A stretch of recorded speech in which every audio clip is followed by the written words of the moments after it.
Once a year at the annual Readable Feast Culinary Book Festival, Oldways is pleased to present the K. Gifford Award. This award, named for Oldways founder K. Gifford, is given to a New Englander who, through some medium of food, has positively affected our local foodways. Gifford, like our award winners, was a New Englander, and more than 30 years ago, after a career in politics and business, he started the nonprofit Oldways to preserve and promote culinary traditions.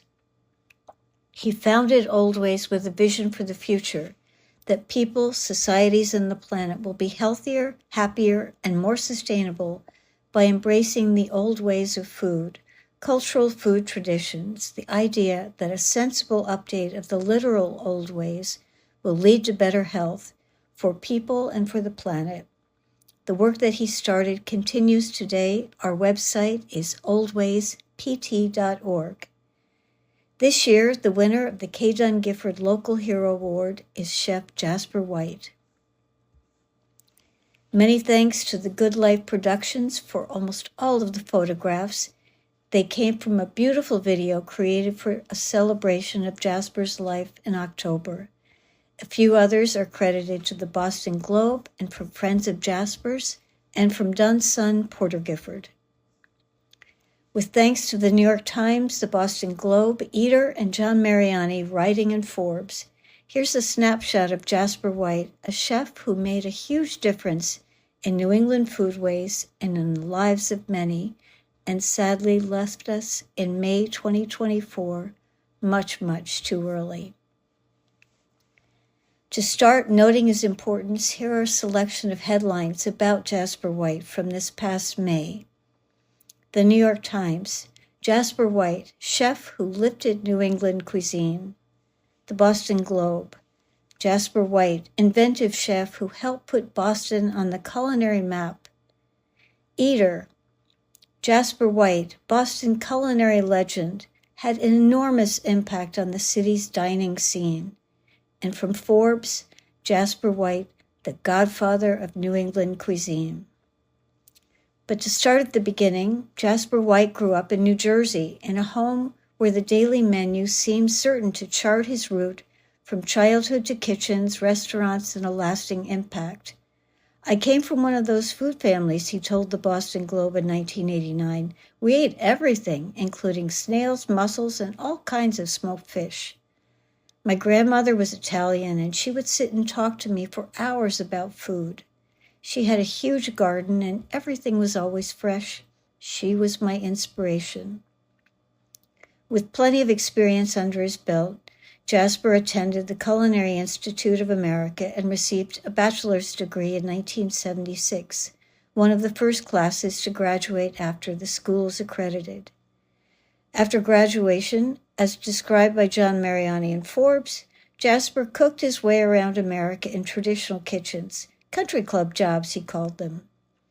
Then he walked into the Biltmore Plaza in Providence, looking for a job with Lydia Shire, and the rest is history.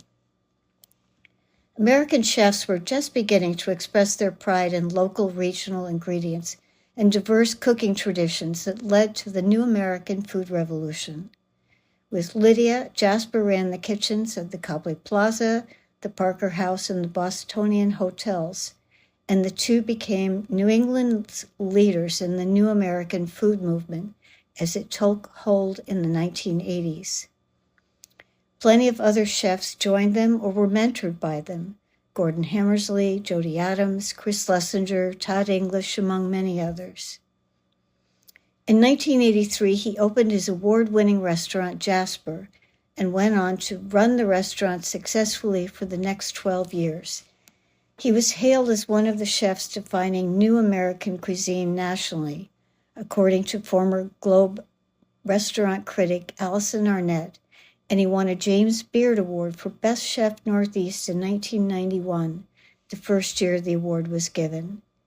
He threw aside French traditions in fine dining to throw a spotlight on seasonal New England cuisine instead, including new inventive takes on fish chowder and a pan-roasted lobster dish that was both a signature dish and a favorite of Julia Child.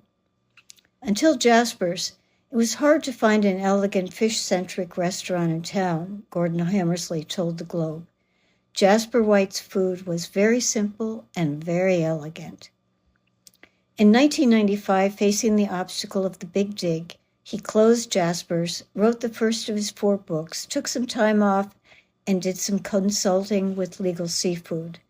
But in 2000, he returned to the world of restaurants, opening the Casual Summer Shack near Airwolf Circle.